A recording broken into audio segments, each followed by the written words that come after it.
Bonjour et bienvenue dans la page invitée. Aujourd'hui, je reçois pour vous Ibrahima Diabaté, président du Conseil national des jeunes de Côte d'Ivoire. Avec lui, nous aborderons l'épineuse problématique de l'insertion professionnelle des jeunes en Afrique de l'Ouest dans cette période post-Covid. Déjà que la situation était bien sensible avant la crise, aujourd'hui, comment repenser l'insertion professionnelle des jeunes et surtout comment cette jeunesse elle-même s'implique dans le processus? Bonjour, monsieur Ibrahima Diabaté. Bonjour monsieur et merci de m'avoir invité. Alors, vous êtes le président du Conseil national des jeunes de Côte d'Ivoire. Vous venez d'être investi. En quoi consistent exactement les missions du Conseil national des jeunes? Alors déjà, ce qu'il a lieu de relever, c'est que le Conseil, c'est la fêtière des organisations de jeunesse sur toute l'étendue du territoire national. Il se trouve qu'en 1999, les chefs d'État et de gouvernement qui ont partagé la langue française se sont retrouvés à Moncton, donc au Canada, et ont décidé d'associer les jeunes à la gouvernance locale. Et c'est à partir de cet instant qu'on a vu la création des conseils nationaux de jeunesse dans les États qui ont partagé la langue française. Ceci dit, le Conseil national des jeunes de Côte d'Ivoire a un cadre de concertation qui permet, n'est-ce pas, aux jeunes de se réunir, de réfléchir sur les questions qui minent leur quotidien et de porter ces questions-là, n'est-ce pas, à l'attention de tous les dirigeants. Je prends un exemple tout simple. Demain matin, donc, nous voulons entendre, n'est-ce pas, les jeunes de Côte d'Ivoire sur la question liée à l'employabilité, par exemple. Étant donné qu'on ne peut pas réunir tous les jeunes dans une même salle ou encore tous les jeunes dans un même espace, on s'adresse directement au Conseil national des jeunes de Côte d'Ivoire qui, au quotidien, recense les aspirations des jeunes, recense leurs préoccupations, recense, n'est-ce pas, leurs solutions, s'il y en a bien sûr, en vue de l'amélioration de leur climat social. Donc, parallèlement à ça, le Conseil a pour mission donc, de représenter donc, la jeunesse aussi bien au niveau national qu'au niveau international, mais également d'encadrer les organisations de jeunesse en vue de leur professionnalisation, parce que nous sommes convaincus d'une chose, c'est que les organisations de jeunesse, si elles sont bien encadrées, peut être de réels moteurs, n'est-ce pas, pour accompagner le développement de notre pays, la Côte d'Ivoire. Alors, justement, comment cette jeunesse peut accompagner le développement de nos pays? Vous, par exemple, pour votre mandature, quelles sont vos priorités? Alors, d'abord, il faut noter que le Conseil a été créé en 2017. Aujourd'hui, en prenant donc la tête de cet organe consultatif-là, nous nous sommes fixés pour objectif d'abord de crédibiliser l'organisation parce qu'on ne peut pas porter la parole de toute la jeunesse de Côte d'Ivoire sans être crédible. Donc, nous voulons crédibiliser l'organisation en assainissant d'abord même au niveau interne donc les différents mécanismes, tenue de réunions régulières, mais également au niveau des finances, essayer d'assainir les finances, faire en sorte que à date, donc à une fréquence bien déterminée, les organisations puissent se prononcer sur des thématiques qui les intéressent, mais également nous voulons tabler sur un fonctionnement beaucoup plus crédible, n'est-ce pas, de l'outil, de l'instrument, en créant bien sûr des commissions thématiques permanentes pour que ces commissions-là en interne portent leurs préoccupations, relèvent des solutions, se prononcent sur l'actualité nationale et adressent leurs préoccupations, n'est-ce pas, à l'attention donc des dirigeants. Donc en gros, c'est de crédibiliser l'outil, c'est de lui donner beaucoup plus de visibilité. Donc déjà, nous avons, après un plaidoyer, donc obtenu un siège aujourd'hui qui a engré au Carrefour même les Oscars. Nous avons créé donc un site internet qui permettra donc de recenser, de relever toutes les organisations de jeunesse en fonction de leur domaine d'action, en fonction de leur champ d'intervention. Mais parallèlement à ça, n'est-ce pas, de doter le Conseil national des jeunes de Côte d'Ivoire de commissions thématiques permanentes. Je peux citer la commission entrepreneuriat et emploi, la commission immigration diaspora, la commission paix, sécurité, droits de l'homme. Et aujourd'hui, de faire en sorte que le Conseil soit cet organe-là qui réunit davantage les organisations. Avec la nouvelle réforme, donc nous avons les 7 fêtières d'organisation de jeunesse qui intègrent donc le Conseil en qualité de vice-présidence, mais également il y a les jeunesses de partis politiques du pouvoir, mais de l'opposition qui se réunissent pour, n'est-ce pas, désigner un vice-président au sein de l'organe. Mais parallèlement à ça, au sein même du bureau exécutif national, c'est aujourd'hui tout un cocktail donc de délégués, mais également de jeunes engagés dans la vie associative. Je peux citer le Rotary Club. Nous avons en interne même des magistrats qui siègent aujourd'hui au sein du Conseil national des jeunes de Côte d'Ivoire. C'est dire quoi? Nous avons un outil aujourd'hui sur lequel les pouvoirs publics peuvent s'appuyer pour amorcer, sinon pour accompagner ce développement tant voulu par le président de la République. Alors justement, il y a 2 facteurs, il y a 2 points que vous venez de citer dans vos propos, l'employabilité et l'immigration. Vraiment, c'est deux poids pour le développement de l'Afrique. Vous, en tant que Conseil national des jeunes, comment vous vous organisez ou comment vous repensez l'employabilité des jeunes en Afrique de l'Ouest? Déjà, c'est la création de la commission thématique en charge donc de cette question. Commission entrepreneuriat et employabilité, mais également immigration, comme je le disais tout à l'heure, et diaspora.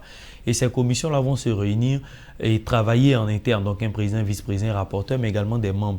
Il faut noter que ce sont des professionnels. Par exemple, la commission entrepreneuriat, c'est M. Benaziz Konaté qui a été plusieurs fois lauréat prix d'excellence en Côte d'Ivoire, chef d'entreprise au niveau de Volaille d'Or, qui préside donc cette commission-là.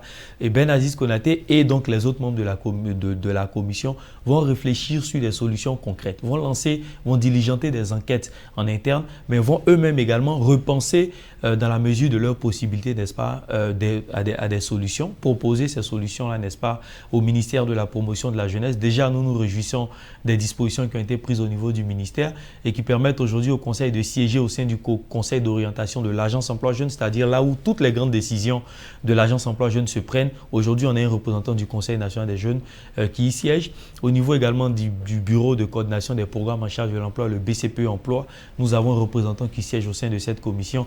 Donc, aussi bien au niveau donc, de la commission en charge de l'entrepreneuriat et de l'emploi, mais également au sein de la commission en charge de l'immigration, il y a des dispositions qui seront prises. Et parallèlement à ça, il y a une autre commission qui rentre en ligne de compte, agriculture et développement rural. On n'en parle pas trop, mais comme le président Oufouette le disait, l'économie, sinon l'essor de notre pays repose essentiellement sur l'agriculture. Et il faut travailler, n'est-ce pas, à la transformation de notre économie. Aujourd'hui, on a des jeunes qui excellent, on a des jeunes qui comme Daniel Oulaï, qui font la fierté de la Côte d'Ivoire sur la scène internationale, à qui nous avons fait appel et qui viennent présider, n'est-ce pas, et travailler au sein de ces commissions-là, faire des propositions. Et je vous assure qu'à partir du mois de janvier, vous aurez donc accès à notre plan de travail annuel budgétisé et ce sera un véritable régal, monsieur. Justement, c'est là que je voulais rebondir. Vous avez des espoirs, de bons espoirs d'ici 2-3 ans d'atteindre des objectifs concrets en termes d'employabilité des jeunes? Alors, ce que je peux dire, c'est que nous avons une équipe qui est mobilisée autour de la question. Nous avons une équipe qui se dit qu'au-delà même du gouvernement, au-delà des partis politiques, au-delà, n'est-ce pas, de tous les acteurs du secteur privé qui travaillent, n'est-ce pas, à améliorer et à réduire le taux de chômage en Côte d'Ivoire, la jeunesse doit jouer sa part. Et donc, cette équipe responsable travaillera en tout cas pour améliorer les conditions économiques, sociales et culturelles des jeunes. Une jeunesse qui doit jouer sa part, mais on voit aussi que ces pays vraiment d'Afrique de l'Ouest, on constate qu'il y a un fort taux d'immigration clandestine. Qu'est-ce que le Conseil entend faire pour freiner ou faire entendre raison à cette jeunesse africaine-là pour qu'elle reste sur le continent africain pour développer son continent? Très souvent, la question liée à l'immigration clandestine est très souvent ramenée, n'est-ce pas, aux questions de situation économique et autres.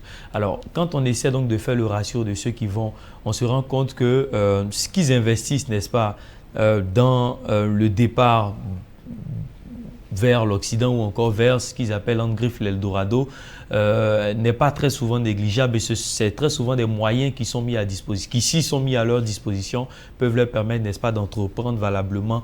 Et notre rôle aujourd'hui, c'est de montrer aux jeunes que l'Eldorado, c'est ici chez nous en Côte d'Ivoire, mais en améliorant leurs conditions de vie. Et comme je l'ai dit tout à l'heure, souffrez que pour le moment, je ne sois pas en même, n'est-ce pas, de délivrer ce qui sera fait, ce qui sera dit concrètement, mais qu'en commission et après un séminaire donc, qui se tiendra en fin du mois de janvier prochain, nous ayons des propositions à vous faire et également donc dans le cadre de notre plan d'action de travail, comme je l'ai dit. Alors, Conseil national des jeunes, vous prenez les rênes de cette instance, de cette institution. Quel message vous pouvez donner aux jeunes à la fin de cette crise de Covid et quel message d'espoir pour l'avenir en Afrique? Alors, les moins de 35 ans sont aujourd'hui 77,3% de la population et c'est non négligeable. Il va sans dire qu'en plus de tout ce qui est fait par les partenaires techniques et financiers, en plus de tout ce qui est entrepris comme réforme, en plus de tout ce qui est fait pour rehausser l'image de la Côte d'Ivoire, nous les jeunes, nous devons travailler. Nous devons travailler à rehausser également notre image. Nous devons travailler avec des jeunes excellents parce que la Côte d'Ivoire de demain, la Côte d'Ivoire qui est en train de se bâtir sera la Côte d'Ivoire des meilleurs. Et cette Côte d'Ivoire des meilleurs là, a besoin de jeunes excellents, n'est-ce pas, pour faire accroître, n'est-ce pas, notre revenu. Je parlais tout à l'heure de transformation de notre économie. Nous avons des matières premières, nous parlons du café, nous parlons du cacao. Et aujourd'hui, ce qui est en jeu, ce qui rentre en ligne de compte, c'est la transformation de ces matières premières là pour pouvoir amorcer comme on le disait tout à l'heure, le taux de chômage déjà, mais également c'est la prise en compte de d'autres préoccupations des jeunes. Il faut que les jeunes se disent qu'aujourd'hui c'est la Côte d'Ivoire qui rentre en ligne de compte. C'est pas le chrétien, c'est pas le musulman, c'est pas le baoulé, c'est pas le bété, c'est pas le dioula, c'est la Côte d'Ivoire qui rentre en ligne de compte et que c'est main dans la main, bien sûr en privilégiant l'intérêt général qu'on arrivera, n'est-ce pas, à donner une meilleure Côte d'Ivoire au monde et une Côte d'Ivoire qui compte dans le concert des nations. Une Côte d'Ivoire qui compte dans le concert des nations, mais aussi une jeunesse qui compte très fort dans le développement de l'Afrique. Merci encore, M. Ibrahima Diabaté. Je rappelle que vous êtes le président du Conseil national des jeunes de Côte d'Ivoire et avec vous, on parlait d'employabilité et d'insertion des jeunes en Afrique de l'Ouest. Merci encore, mesdames et messieurs. C'est ici que se referme cette page de l'invité. Vous pouvez retrouver cet entretien sur notre site internet www.mediantv.com. Agréable suite de programme sur nos antennes.